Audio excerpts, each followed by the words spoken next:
Puji Tuhan, sahabat Shalom. Shalom. Nah, Bapak Ibu, saudara-saudara yang dikasihi Tuhan, Sabat yang lalu kita sama-sama sudah mendengarkan, mengikuti midras yang disampaikan oleh hambanya, yang tidak lain berbicara bagaimana kaitan antara iman dan perbuatan. Bahwa iman tanpa perbuatan itu pada hakikatnya adalah mati. Iman tanpa perbuatan itu pada hakikatnya adalah mati.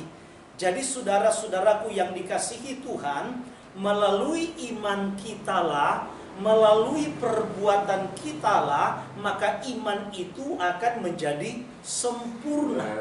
Jadi wujud daripada iman itu, bukti daripada iman kita kepada Tuhan yang disembah Abraham, Ishak dan Yakub, kepada Tuhan yang telah datang turun ke dunia untuk menyelamatkan orang-orang yang Dia kasihi, itu adalah bagaimana saudara dan saya, kita semua hidup seturut selaras dengan apa yang Tuhan inginkan, apa yang Tuhan firmankan, sehingga iman kita itu boleh menjadi sempurna.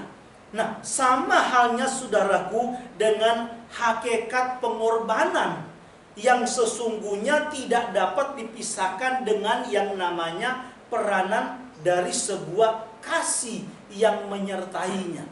Jadi saya sekali lagi tekankan, sama halnya iman tanpa perbuatan itu sama dengan pengorbanan tanpa didasarkan pada yang namanya kasih. Pengorbanan tanpa dilandaskan dengan yang namanya kasih, saudara, itu hanya merupakan yang namanya kesia-siaan. Hanya merupakan sebuah kebohongan, bahkan mungkin kemunafikan. Banyak orang di luar sana, saudara, yang rela berkorban. Apapun bisa dia korbankan. Tetapi karena tidak didasarkan, tidak dilandaskan kepada kasih, maka ketika apa yang dia harapkan, apa yang dia inginkan, itu tidak dia dapatkan, tidak dia peroleh, maka dia pasti akan menjadi kecewa. Kenapa? Karena pengorbanan yang dia lakukan itu ternyata ada unsurnya, ada sesuatunya, ada udang di balik, udang di balik bakwan. Nah, sama halnya saudara dengan yang namanya kasih tanpa disertai dengan yang namanya pengorbanan. Kalau ada kasih tanpa disertai dengan pengorbanan, maka ini juga merupakan sebuah yang namanya kebohongan. Jadi tidak ada yang namanya kasih itu tanpa disertai dengan yang namanya pengorbanan. Kalau memang kita itu mengasihi seseorang, kalau benar-benar kita mengasihi sesama kita, kalau benar-benar kita mengasihi keluarga kita, maka berarti kita siap untuk berkorban. Begitu juga saudara kita dengan Tuhan. Kalau kita menyatakan bahwa kita mengasihi Tuhan, kita mencintai Tuhan, maka kita harus siap, kita harus bersedia untuk berkorban bagi Tuhan. Karena kasih tanpa disertai dengan pengorbanan itu adalah omong kosong. Itu adalah kasih yang omong kosong, kasih yang pura-pura. Nah, saudara-saudaraku yang dikasihi Tuhan, dengan kata lain, bahwa di dalam iman kita kepada Yeshua HaMashiach, di dalam Mesianik atau di dalam kekristenan, yang namanya kasih dan pengorbanan itu adalah merupakan dua hal yang tidak bisa dipisahkan. Sekali lagi saudara, di dalam kekristenan, di dalam para pengikut Mesianik, kasih dan pengorbanan itu merupakan dua hal yang tidak bisa dipisahkan. Dengan kata lain saudara, kalau kasih itu harus disertai dengan sebuah pengorbanan, berarti kita harus bersedia. Kita harus bersiap-siap, rela mengorbankan diri kita untuk kepentingan orang lain. Kita harus bersedia, kita harus siap-siap mengorbankan diri kita, mengorbankan apa yang menjadi milik kita untuk kebahagiaan orang lain. Memang ini sungguh ironis dan ini sungguh sangat tidak mudah, saudara. Tetapi inilah yang menjadi ajaran Tuhan. Saul menulis suratnya kepada jemaat yang ada di Filipi dalam pasal yang kedua. Mari kita lihat sama-sama dari ayat 1 sampai ayat yang kelima. Ayat yang kelima dikunci oleh Saul dengan sebuah kalimat, hendaklah kamu menaruh pikiran dan perasaan yang sama juga yang terdapat di dalam Yeshua HaMasiah. Apa pikiran dan perasaan yang terdapat di dalam Yeshua HaMasiah? Di dalam ayat yang ke-6, ayat yang ke-7, ayat yang ke-8 dan seterusnya, di mana di sana Saul menuliskan di mana Yeshua HaMasiah yang adalah Tuhan itu sendiri, dia tidak menganggap kesetaraan dia dengan Tuhan itu sebagai sesuatu yang sebagai milik yang harus dia pertahankan. Tetapi dia rela mengosongkan dirinya. Dia mengambil rupa seorang hamba, sama seperti manusia. Bahkan dia rela taat sampai mati. Tujuannya untuk apa sih, saudara? Tujuan Yeshua mengosongkan diri, tidak mempertahankan dirinya, mempertahankan kesetaraan dirinya dengan Tuhan, mengosongkan diri dan mengambil rupa manusia, bahkan menjadi hamba. Tujuannya untuk apa? Bukankah tujuannya untuk keselamatan manusia? Bukankah semata-mata tujuannya untuk melepaskan manusia dari jerat dosa? Sebab firman Tuhan katakan upah dosa itu ialah maut. Manusia yang berdosa itu, saudara, dosa yang dibawa oleh manusia pertama Adam dan Hawa itu mendatangkan satu kutuk bagi manusia, yaitu kematian, yaitu penghukuman. Nah, Yeshua rela mengosongkan diri. Dia meletakkan keelohiman dia. Dia datang ke dunia dalam wujud manusia hanya dengan satu tujuan, supaya manusia ini tidak terhukum, tidak binasa, tidak mati dalam kematian yang kekal. Nah, dia rela melepaskan itu, saudara.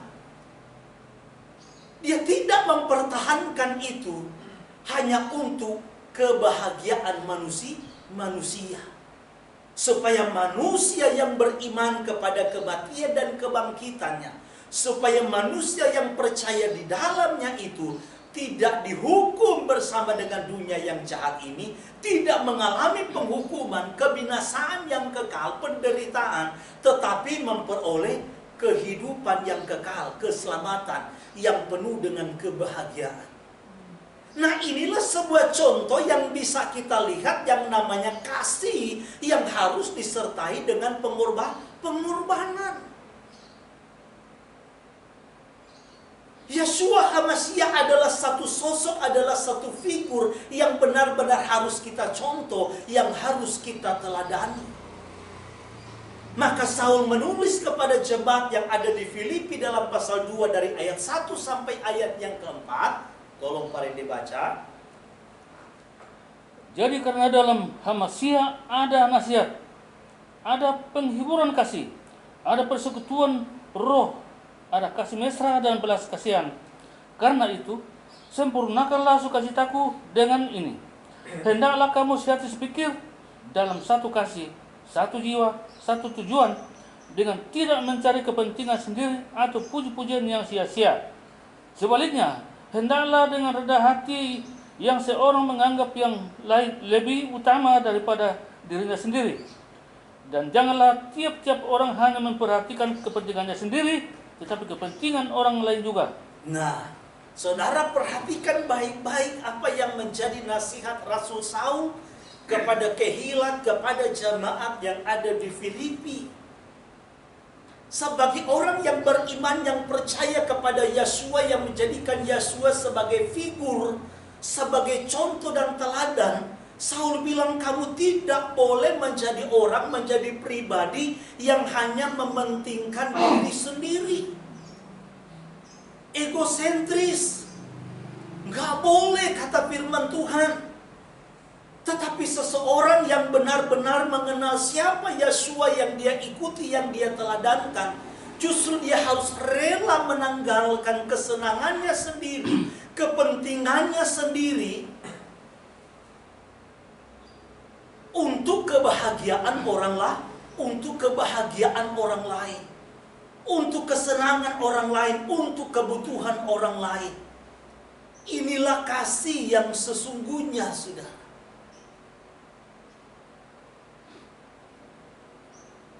Saudara bisa bayangkan kalau di dalam sebuah rumah tangga, hal inilah yang diterapkan oleh baik suami, baik istri. Begitu juga dengan anak-anak. Mereka menekankan masing-masing, menekankan egonya sendiri, lebih mengedepankan keutuhan bersama, kepentingan bersama untuk keharmonisan keluarga. Sekalipun dia mungkin rasa kecewa, sekalipun dia merasa tersakiti, tapi dia tekan itu. Dia tahan itu. Dia tidak mau mengeluarkan kata-kata yang kasar kepada istrinya. Kenapa? Karena tujuan dia untuk menjaga keutuhan, menjaga keharmonisan. Dia rela mengorbankan itu demi kepentingan orang lain. Begitu juga sebaliknya seorang istri di dalam rumah tangga. Dia menekan egosentrisnya itu hanya untuk kepentingan bersama. Apakah itu kepentingan suami, apakah itu kepentingan untuk seluruh anggota keluarga. Maka saya percaya kalau masing-masing kita dapat menjalankan, melakukan hal ini di dalam keluarga, di dalam rumah tangga, maka pasti keluarga itu akan menjadi keluarga yang harmonis. Persoalannya, faktanya, realitanya nggak begitu. Bahkan kebanyakan orang selalu di dalam rumah tangga mau menang sendiri, mau dihargai sendiri, merasa benar sendiri, dan yang lain-lain. Sehingga kalau dalam hal ini yang kita tekankan yang penting adalah bagaimana orang harus memahami, mengerti, dan membuat saya bahagia, maka disinilah tanpa kita sadari kita akan menuntut orang lain untuk melakukan segala sesuatu, mengorbankan segala sesuatu yang penting atau untuk supaya saya bahagia. Beda dengan konsep yang Tuhan ajarkan. Kita rela mengorbankan segala sesuatu untuk membahagiakan orang lain. Dan inilah kasih yang disertai dengan yang namanya pengorbanan, saudara. Kasih yang disertai dengan pengorbanan. Begitu juga saudara di dalam yang namanya satu kehilat atau di dalam satu gereja. Memang di dalam satu kehilat tidak menutup kemungkinan ada berbagai macam perbedaan pandangan, memunculkan berbagai macam tafsir atau disebut multitafsir dengan berbagai macam hal. Tetapi kalau masing-masing saudara menekan egosentrisnya dan mengkedepankan tentang yang namanya kemuliaan Tuhan, menekankan yang namanya kebersamaan untuk membawa satu kehilat itu supaya bisa menyenangkan dan memuliakan Tuhan. Maka itu adalah sesuatu hal yang sangat luar biasa. Karena Saul menekankan kepada jemaat di Filipi dalam pasal yang ketiga ayat 15 dan 16. Tolong Pak Rende baca. Filipi pasal yang ketiga ayat 15 dan ayat yang ke-16. Karena itu, marilah kita yang sempurna berpikir demikian. Dan jikalau lain pikiranmu tentang salah satu hal, marilah kita yang sempurna itu berpikir demikian. Tetapi saudara, jika ada katanya di antara kita yang lain pikiranmu, yang lain pemahamanmu, yang lain pengertianmu, apa kata firman Tuhan? hal itu akan dinyatakan Elohim juga kepadamu. Tetapi baiklah, tingkat pengertian yang telah kita capai, kita lanjutkan menurut jalan yang telah kita tempuh. Nah, tapi ayat 16 bilang jangan berhenti sampai di situ. Memang satu saat Tuhan pasti akan menyatakan itu kepadamu. Tetapi kalau saat ini tuh memang masih lain pemahamanmu, lain pemikiranmu, jangan dulu buru-buru meninggalkan persekutuan dengan Tuhan. Jangan buru-buru meninggalkan gereja. Jangan buru-buru meninggalkan ibadah. Tetapi ayat 16 bilang apa? Kita harus memacu, kita harus pacu diri kita. Jadi jangan juga kita masa bodoh. Saya berikan contoh, kok saya beda ya pemahaman dengan Pak Rende ya? Kok saya beda ya pemahaman dengan Pak Tara? Siapa yang salah? Jangan-jangan saya yang salah. Iya, kalau mereka yang salah nggak apa-apa. Atau mungkin saya harus beritahukan. Tetapi jangan-jangan saya yang salah. Maka kalau ada pemikiran yang seperti itu, karena ada satu perbedaan dalam satu pemahaman, dalam satu pemikiran, kata firman Tuhan, kita yang harus memacu, kita harus memacu diri kita. Cara memacu diri kita itu seperti apa? Berarti kita harus terus mendorong diri kita untuk belajar, cari tahu. Sambil kita berdoa merendahkan hati di hadapan Tuhan, sumber pengetahuan dan hikmat itu sumber pengertian. Meminta supaya Ruach HaKodesnya, rohnya yang kudus yang akan menerangi hati kita, menerangi pikiran kita, supaya menuntun kita sama-sama kepada satu hal yang benar, satu hal yang sempurna. Jangankan kita bicara satu sinode, saudara. Satu kehilat saja itu bisa bermacam-macam pemahaman. Tetapi yang saya ingin tekankan kepada kita sekali lagi, saudara, melalui firman Tuhan hari ini, jangan kita mengkedepankan yang namanya ego kita. Tetapi masing-masing kita merendahkan hati sambil berdoa.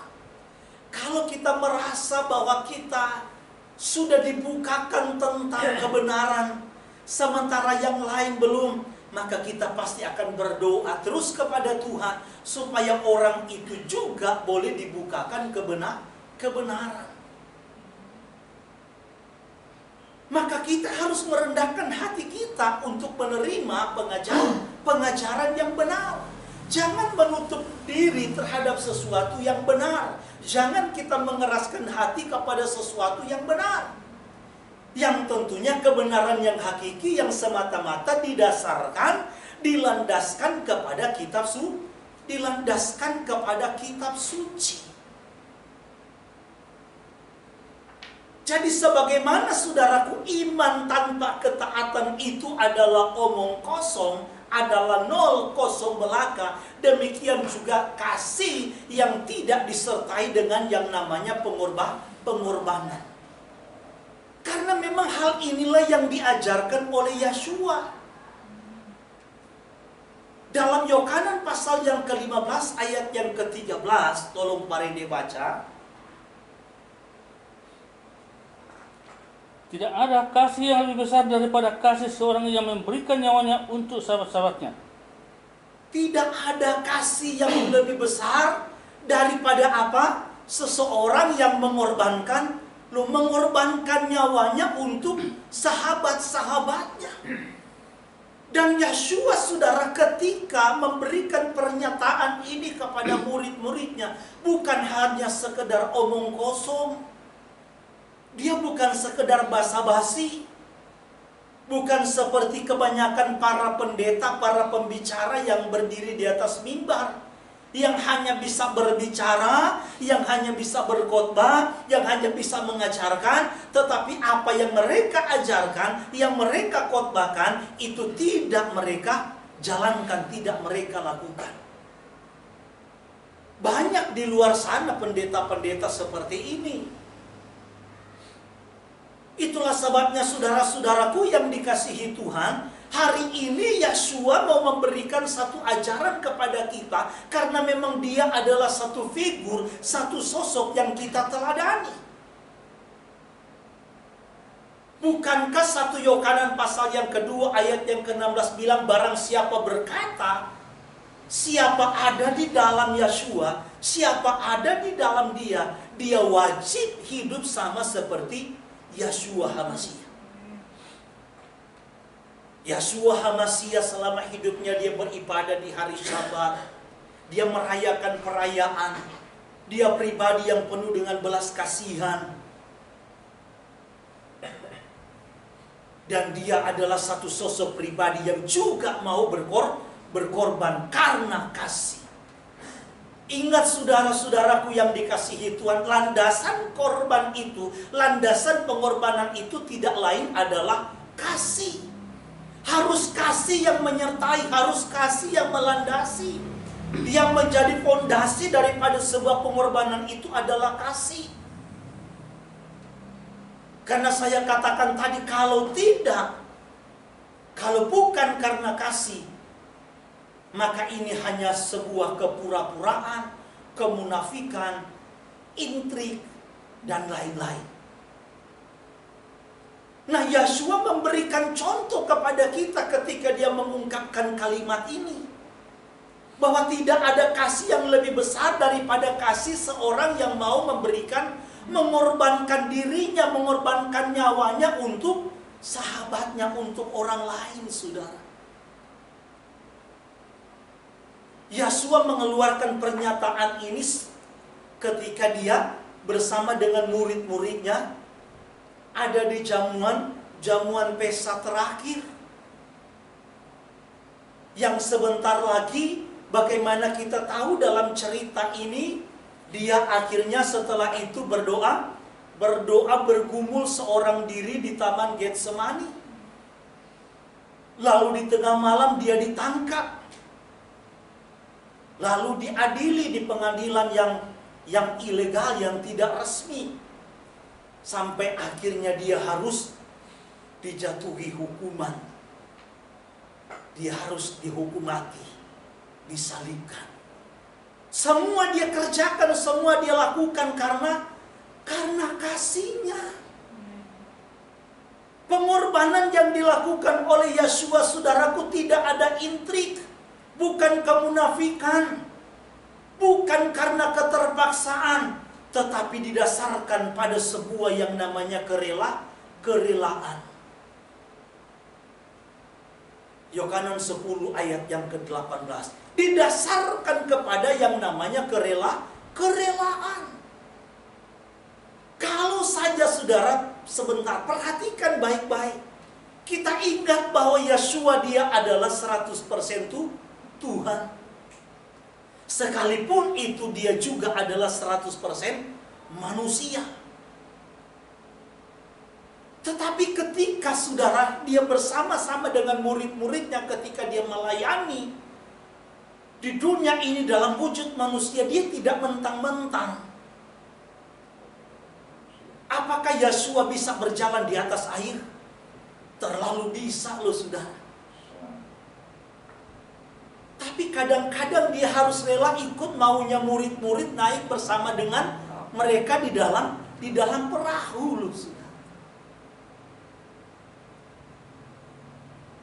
Yeshua adalah Tuhan atas segala sesuatu, alam semesta. Kata Yohanan 1 ayat yang ketiga, segala sesuatu ini dijadikan oleh Dia. Yeshua lah yang mencipta, Yeshua sang firman yang menjadi manusia, dialah yang mencipta. Bisa saja dia menjadikan segala sesuatu, saudara, dari tidak ada menjadi ada, sebagaimana ketika dia mencipta. Tapi ketika dia berpuasa, saudara, sampai dia harus digoda oleh hasatan. Kalau engkau benar-benar ben Elohim, jadikan batu ini menjadi roti. Bukan berarti dia nggak bisa. Terlalu mampu dia dan terlalu sanggup. Kita harus melihat bahwa Yeshua HaMashiach rela menghadapi berbagai macam pergumulan. Menghadapi angin badai, menghadapi topan, padahal dia bisa atur. Cuaca, topan, badai itu semua dalam kendali dia, dalam kekuasaan dia. Tetapi dalam situasi-situasi tertentu, saudara, dalam keadaan-keadaan tertentu, dia harus mau menampakkan dirinya bahwa dia juga adalah manusia, 100% manusia yang utuh. Bisa lapar, bisa disakiti, bisa menangis, bisa sedih, dan yang lain-lain. Tetapi di sisi lain, dia menyatakan diri. Apalagi ketika emergensi, saudara, banyak sekali dia menyatakan diri siapa? Dia. Termasuk ketika dia mengampuni dosa manusia. Siapa yang bisa mengampuni dosa manusia kalau hanya bukan Tuhan sendiri? Makanya ketika dia mau menyembuhkan orang, misalnya contoh Markus pasal yang kedua, ada seorang lumpuh yang digutung oleh 4 orang.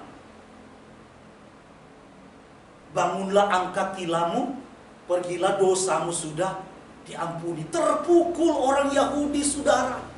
Lalu ini siapa bisa mengampuni dosa manusia? Karena dalam konsep pemahaman orang Yahudi, satu-satunya yang bisa mengampuni dosa manusia hanya Yahweh Elohim. Tidak ada yang lain.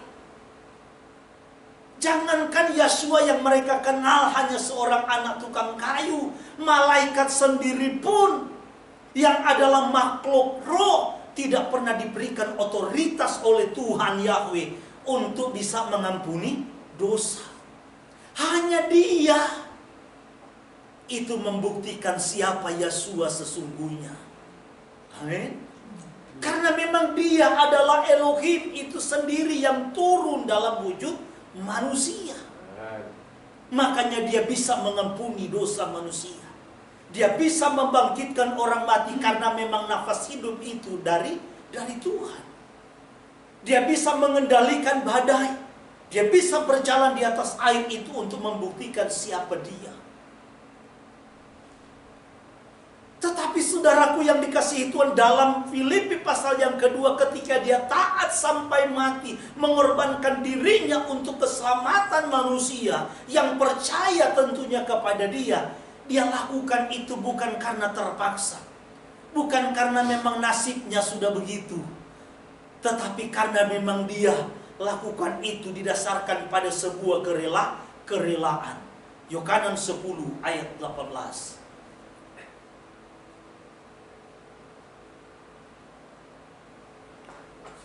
Tidak seorang pun mengambilnya daripadaku. Apa yang Yeshua bilang, tidak ada seorang pun yang bisa mengambilnya daripadaku.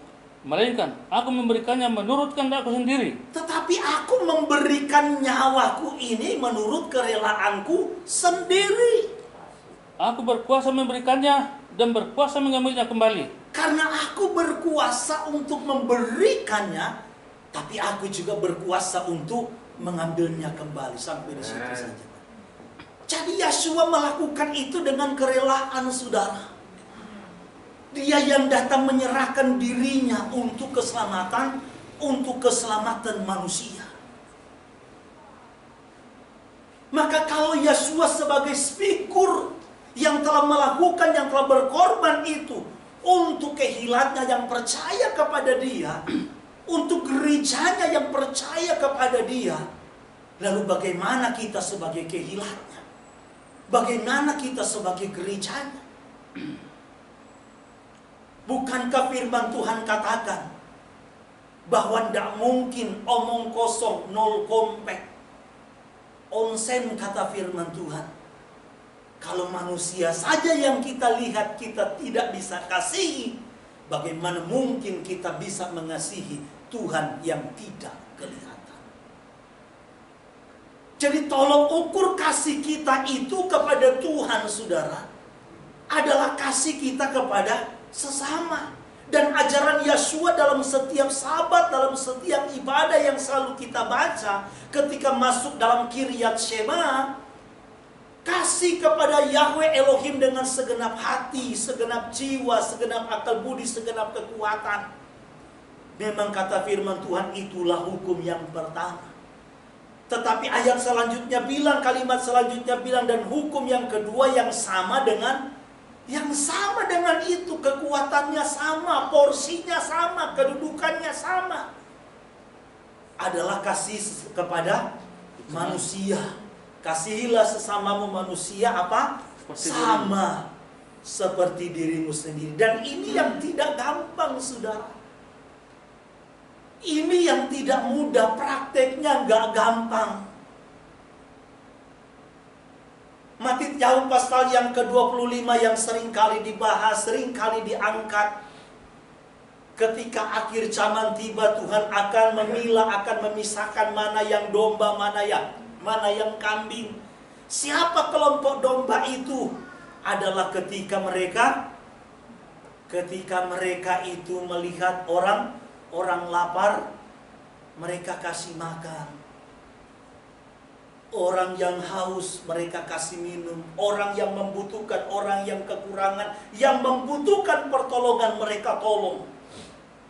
Itulah kelompok domba. Karena firman Tuhan katakan, kapan waktu Tuhan sedang lapar kami memberikan makan? Kapan waktu Tuhan dalam keadaan telanjang kami memberikan pakaian? Yeshua bilang, ketika engkau melakukan hal itu kepada salah satu orang, saudara yang paling hina. Ingat saudara, ada penekanan saudara. Bukan hanya orang hina juga saudara, kalau kita mau cari-cari juga banyak. Tapi saudara. Siapa saudara di sini ketika murid-murid, ketika orang-orang bilang, guru, Yeshua itu saudaramu datang, itu ibumu datang. Tapi Yeshua bilang apa? Saudaraku adalah mereka yang melakukan kehendak Bapakku. Itulah saudaraku laki-laki, itulah saudaraku perempuan, itulah ibuku. Adalah mereka yang melakukan kehendak Bapakku. Jadi kalau ada saudara seiman, saudara yang lapar, saudara punya makanan lebih, saudara tahu. Kecuali saudara nggak tahu. Kalau saudara tahu, saudara abaikan. Maka inilah kasih yang omong kosong. Ini kelompok yang ada di kambing yang kiri, saudara. Saudara tahu dia membutuhkan pakaian, saudara tahu. Tapi saudara tidak mau menyediakan hal itu. Maka itu kelompok yang sebelah kiri, bukan yang ada di kanan. Untuk hari ini saudara tahu saya ulang tahun. Saya lihat di belakang. Ya, kayaknya ada yang dari apa itu, dus-dus gede dari Yahudi. Ya. Contoh kecil. Itulah pokoknya. Ya, ini contoh-contoh simpel, contoh yang kecil, sederhana, tetapi sangat membekas di hati.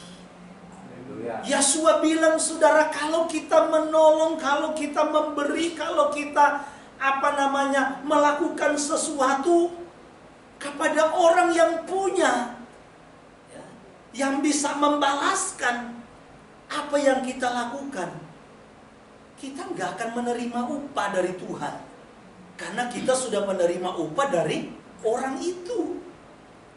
Tetapi kalau kita melakukan hal yang demikian kepada orang yang tidak punya, sehingga dia tidak mampu, tidak bisa membalas kebaikanmu, membalas pertolonganmu, membalas kasihmu, maka dia yang tidak nampak, yang tidak terlihat, yang maha kuasa itu, yang akan membalas itu kepada hidup saudara dan saya. Nah, ini yang harus kita lakukan, saudara. Ini yang harus kita kerjakan. Maka kasih itu memang harus disertai dengan pengorbanan. Kasih kita kepada Tuhan memang harus menjadi hal yang prioritas. Di sini, saudara, ada pekerjaan besar buat kita. Bagaimana kalau kita dituntut kasih kepada Tuhan, harus mengorbankan keluarga kita? Apakah kita bisa? Ini tantangan. Untuk menunjukkan kasih kita kepada Tuhan, kita harus rela mengorbankan keluarga. Ini gak gampang, saudara. Tapi ingat, Yeshua bilang, siapa yang mengasihi keluargamu, saudaramu kah, laki-laki, perempuan, lebih daripada aku, engkau tidak layak buat menjadi pengikut. Wih, ini tidak mudah, saudara. Ini tidak gampang. Dalam parasa tadi yang kita baca, coba kita lihat lagi. 26 ayat yang kelima. Mungkin Pak Ren. Karena Abraham telah mendengarkan firman-Ku dan memelihara kewajibannya kepadaku. Perhatikan baik-baik dari ayat 4 sampai ayat yang kelima. Aku akan membuat banyak keturunanmu seperti bintang di langit. Aku akan memberikan kepada keturunanmu seluruh negeri ini, dan oleh keturunanmu semua bangsa di bumi akan mendapat berkat. Karena Abraham telah mendengarkan firman-Ku dan memelihara kewajibannya kepadaku, yaitu segala perintah, ketetapan dan hukum-Ku. Wih, luar biasa loh, saudara. Memang gak heran kalau khotbah kemarin bilang Abraham itu dia disebut sebagai sahabatnya Tuhan. Bayangkan, saudara, Tuhan pun ingat kepada keturunannya dan akan menepati apa yang dia ikrarkan, yang dia janjikan kepada Abraham. Karena hatinya Abraham betul-betul berpaut kepada Tuhan. Amen. Dia betul-betul menjalankan kewajibannya, melakukan segala perintah Tuhan, sekalipun dia harus korbankan keluarganya. Dan ini gak gampang, saudara. Pertama Tuhan bilang apa? Kamu harus keluar dari sanak saudaramu, dari Ur Kasdim. Mereka dari Ur Kasdim, saudaraku, sama-sama dengan bapaknya Tera. Mereka tinggal di Haran. Ya. Lalu kemudian matilah di situ. Dari Haran Abraham keluar tinggal dengan istrinya. Ya. Nah, jadi sekali lagi, saudaraku, ini penting sekali bagi kita. Dia korbankan, tinggalkan kampung halamannya hanya untuk ketaatan dia kepada Tuhan. Ketika Tuhan perintah, maka dia langsung laksanakan perintah itu. Sama kalau kita bicara hierarki, saudara. Yang paling taat hierarki itu organisasi apa? Kalau gereja itu hampir nggak taat kepada hierarki, ya. Tapi kalau yang namanya apa, TNI dan Polri, itu taat hierarki. Kalaupun ada yang ngeyel-ngeyel itu jarang. Nggak ada yang namanya komandannya, jenderalnya terus bilang, "Kopral, sini sebentar dulu bos." Kagak ada. Siap salah, siap laksanakan. Wih, saya ngobrol saja dengan masih calon sih, ya, calon anak mantu, pacarnya Caca. Sedikit-sedikit ngomong, "Siap adek." Nggak usah begitu, "Siap adek." Nggak enak banget. "Kamu apakah asli dari Bali?" "Siap adek." "Kamu agama Hindu dulu?" "Siap adek." Wih, nggak usah sampai siap-siap, karena sudah terbiasa. Ya. Nah, Abraham itu, saudara, dia bukan cuma rela korbankan keluarganya, kampung halamannya dia tinggalkan. Bahkan ketika dia disuruh mengorbankan yang namanya Ishak anaknya, dia pun tetap taat. Pengorbanan Abraham ketika mengorbankan Ishak ini gak gampang, saudara. Kita akan lihat banyak hal ini yang memang tidak tersentuh. Apa yang dilakukan oleh Abraham, coba saudara, kalau nalar kita ini kita kembangkan, kita jalankan. Anak Ishak yang ditunggu-tunggu oleh Abraham termasuk ditunggu-tunggu oleh Sarah istrinya. Berapa tahun mereka nantikan? Puluhan tahun, saudara. Di masa tuanya akhirnya janji Tuhan itu, akhirnya Sarah pun hamil. Kan kalau orang Yahudi mirip-mirip sama orang Sumba. Hamil, saudara. Sudah diberitahukan USG-nya melalui Ruha Kodes bahwa anaknya laki-laki. Wih, senangnya, bangganya ampun-ampun. Orang Israel, anak laki-laki itu anak kebanggaan. Israel itu, saudaraku, yang namanya turunan itu, silsilah itu diambil dari laki-laki. Laki-laki itu anak kebanggaan. Makanya para istri itu hampir tidak tercatat. Anak perempuan hampir tidak tercatat. Yang perempuan memang gak usah iri. Memang kebenarannya begitu. Saudara bisa bayangkan nenek Sarah ini menantikan anaknya berapa tahun? Bukan 1-2 tahun, bukan belasan tahun, tetapi puluhan tahun. Kok tiba-tiba ketika Ishak sudah dewasa, betul-betul sangat disayang oleh 2 orang tuanya, terus tiba-tiba Abraham datang bilang sama istrinya, panggilnya apa ya? Kalau orang Sumba perempuan panggil apa? Soalnya panggilnya Tuan. Kalau Sarah panggilnya ya Dek aja lah. Gitu ya. Ya. Sumba itu biasa dulu ya panggil aja nama. Nama ya. Ya. Saya udah panggil nama. Usi. Jangan usi. Usi itu kalau belum nikah. Gitu loh. Nah, jadi panggil Sarah. Sarah. Ini diceritakanlah bagaimana pertemuan dia dengan Tuhan, dan Tuhan meminta supaya dia mempersembahkan anaknya. Bagaimana dia ngomong ke Sarah, saudara? Apakah Sarah akan kasih dengan ikhlas? Oh, nanti dulu. Mungkin Tuhan saja yang ngomong kepada nenek Sarah, belum tentu dia akan kasih. Apalagi cuman suaminya yang ngomong. Maka jangan heran, saudara, mari kita lihat sama-sama. Dalam kitab Kejadian pasalnya yang ke-22.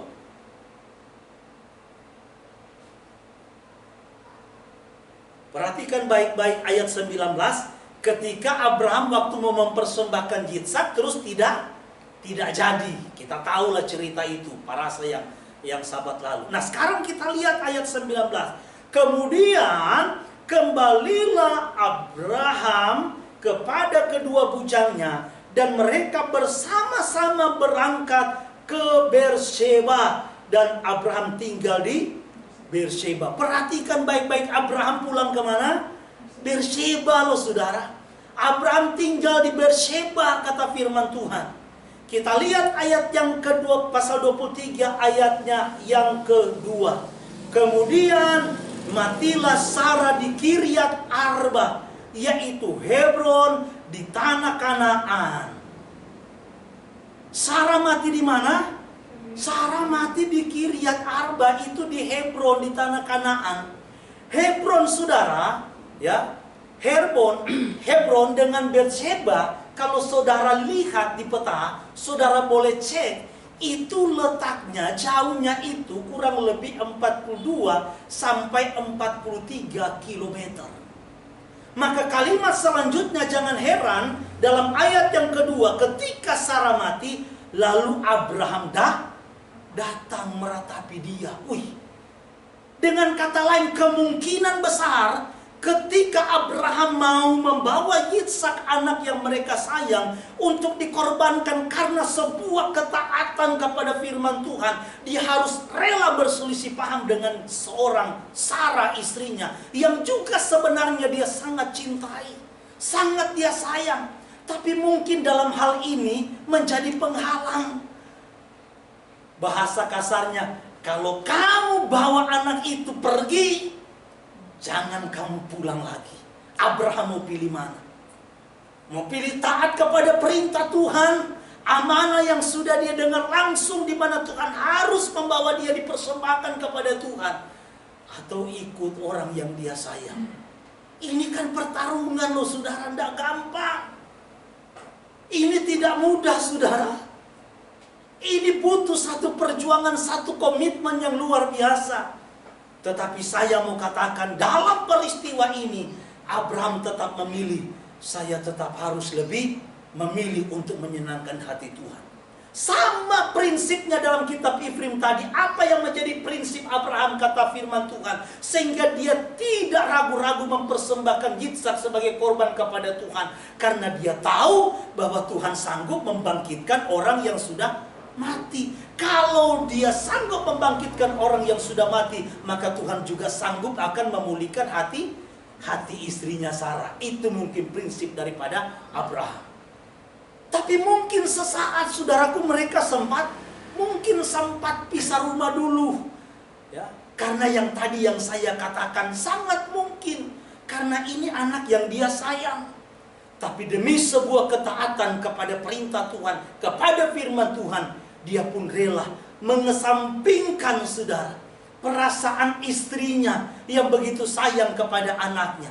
Dia harus rela berselisih mungkin paham sebentar dengan istrinya demi sebuah ketaatan. Dengan kata lain, dia lebih memilih taat kepada Tuhan daripada dia harus tunduk kepada rayuan manusia.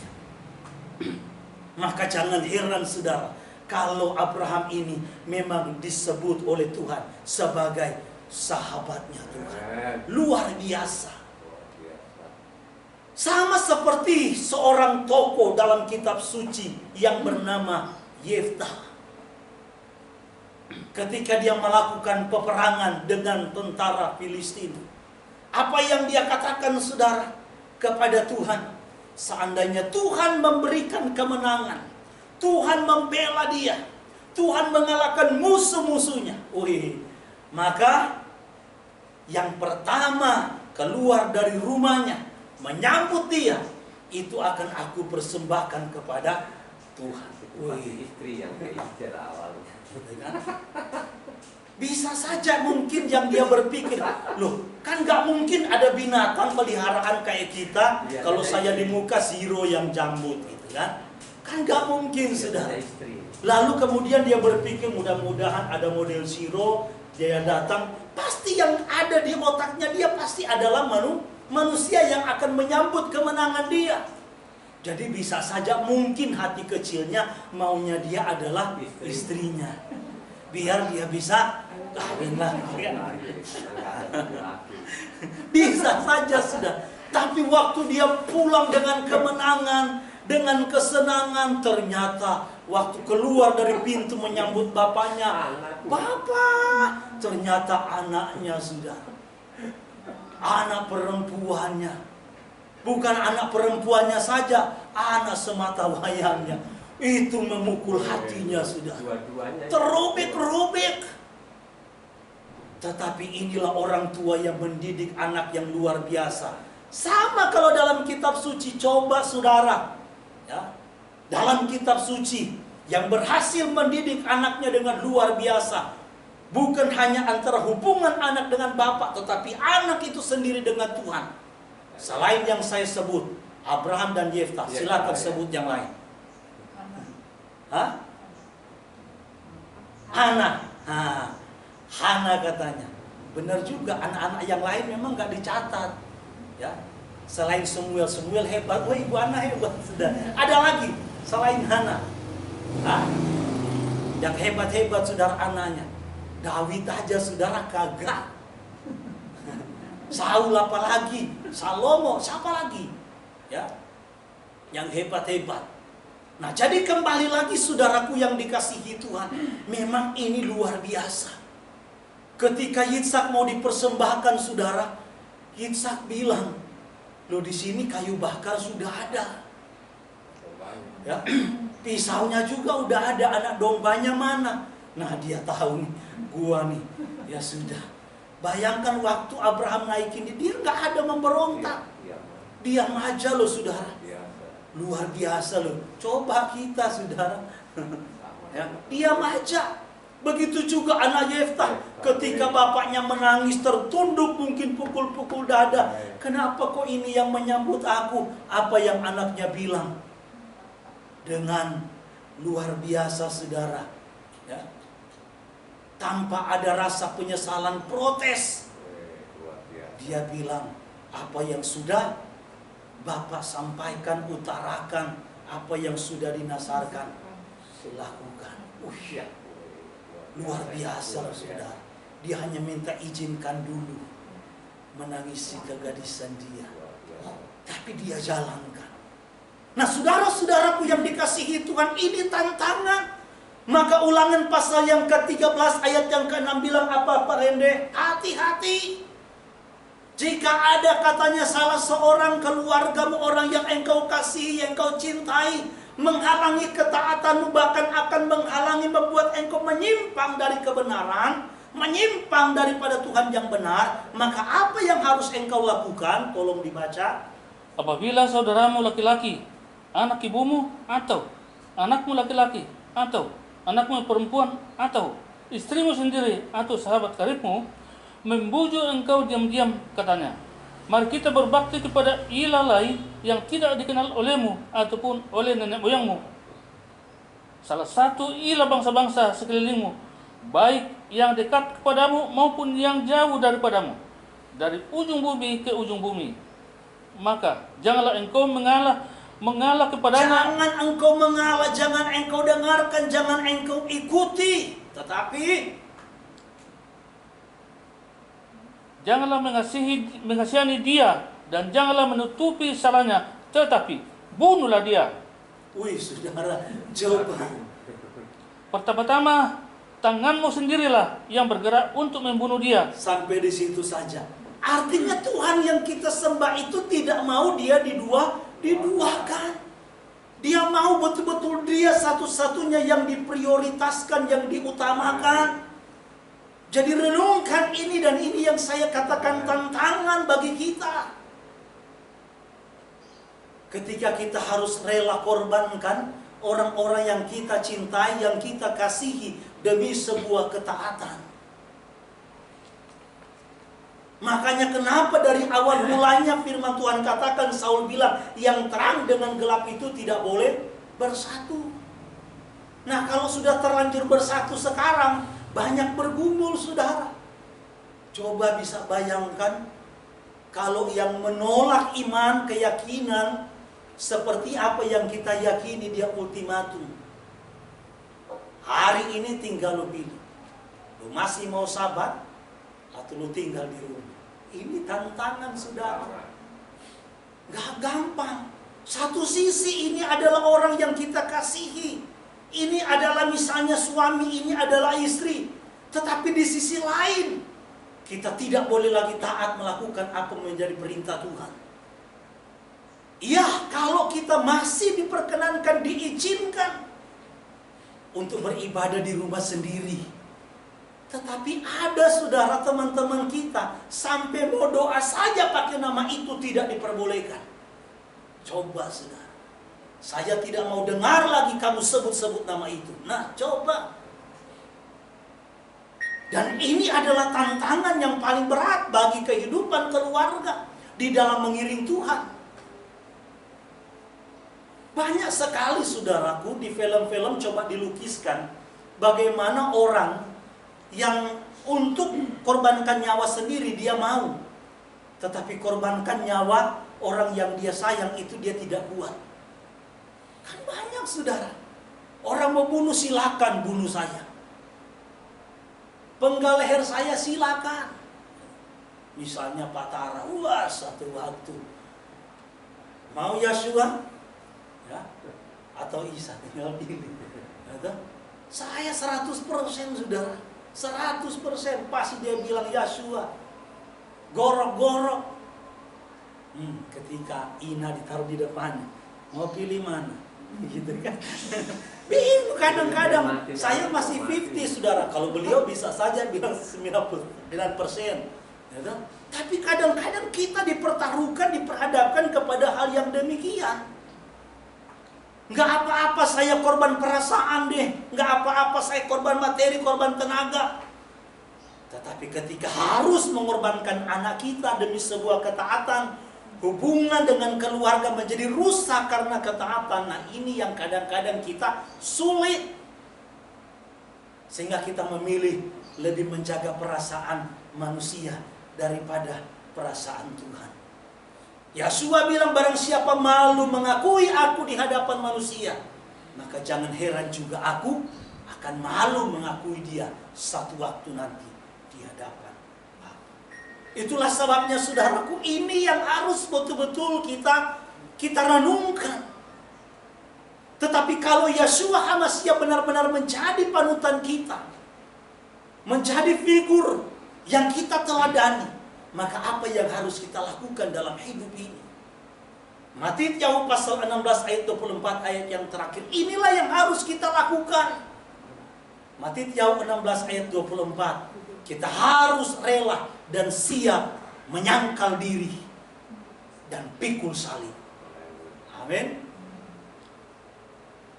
Lalu Yosua berkata kepada murid-muridnya, setiap orang yang mau mengikut aku, ia harus menyangkal dirinya, memikul salibnya, dan mengikut aku. Amin saudara. Memang kita harus siap menyangkal diri, sangkal diri. Sakit memang saudara. Kita bukan hanya dituntut Tuhan untuk mengorbankan waktu kita, mengorbankan perasaan kita, mengorbankan tenaga, bahkan materi kita. Harus kita menyangkal diri, sangkal diri. Mematikan kedagingan kita. Mematikan hawa nafsu kita. Mematikan hal-hal duniawi yang seringkali menghimpit kita, menjerat kita, dan rela untuk memikul salib. Apa itu salib? Itulah yang saya sudah katakan tadi. Pengorbanan yang dilandaskan kepada kasih. Itulah salib. Kita harus rela untuk berkorban karena kasih kita kepada Tuhan. Kita harus rela berkorban untuk sesama karena memang kita mengasihi mereka. Ini yang harus kita jalankan. Kalau ini kita jalankan dan lakukan, niscaya satu waktu nanti kita akan bertemu dengan Yosua Hamasya sebagai figur teladan dan Tuhan kita. Renungkan baik-baik firman Tuhan hari ini saudara, agar supaya kita menjadi pribadi-pribadi yang kuat, yang gigih, yang tegar menghadapi tantangan apapun yang merintangi kita. Badai apapun akan kita lalui, akan kita lewati, karena kita mencintai dan mengasihi Tuhan. Amin saudara. Saya pernah memberikan satu ilustrasi. Kalau ada mungkin anak tetangga kita, ya, ketika menghadapi satu banjir bandang, lalu kemudian dia hanyut dan kita lihat ada di depan kita, tapi kita sendiri pun ada dalam keadaan bahaya. Kita pasti mikir-mikir, kita mau selamatkan apa tidak. Kalaupun kita selamatkan, waktu ada arus yang kencang, kita diperhadapkan kepada dua pilihan, mati dua-dua. Apakah saya yang selamat atau anak tetangga yang selamat? Pasti kita akan melepaskan anak tetangga. Kita akan memilih untuk menyelamatkan diri sendiri. Tapi kalau peristiwa itu saudaraku, yang diperhadapkan kepada kita adalah anak kita sendiri, maka pasti kita akan rela korbankan diri kita. banjir bandang arus yang kuat sekalipun, kita tidak mungkin akan melepaskan anak kita. Kenapa? Karena yang melandasi itu adalah kasih, cinta. Kenapa? Karena dia adalah anak kita. Sehingga kita akan kuat, tegar, menghadapi badai apapun, persoalan apapun. Kita tidak mungkin melepaskan Tuhan Yeshua. Kita tidak mungkin melepaskan kebenarannya. Kenapa? Karena memang kita sudah cinta kepada Dia. Karena kita cinta kepada firman. Apapun yang terjadi, jangan pernah lepaskan Dia. Sekalipun kita harus korbankan perasaan, kita korbankan hubungan dengan keluarga kita menjadi tidak baik. Karena mereka benci dengan nama Yeshua. Mereka benci dengan nama Yahweh. Mereka benci dengan Sabat. Mereka benci dengan perayaan-perayaan lain. Kita nggak peduli dengan semua itu. Karena kita cinta kepada firman-Nya. Dan saya percaya satu saat cinta kita itu akan berbuah manis. Kita akan menikmati kehidupan yang kekal. Tuhan memberkati kita semua. Biarlah firman Tuhan hari ini boleh meneguhkan dan menguatkan iman setiap kita. Mari kita akan datang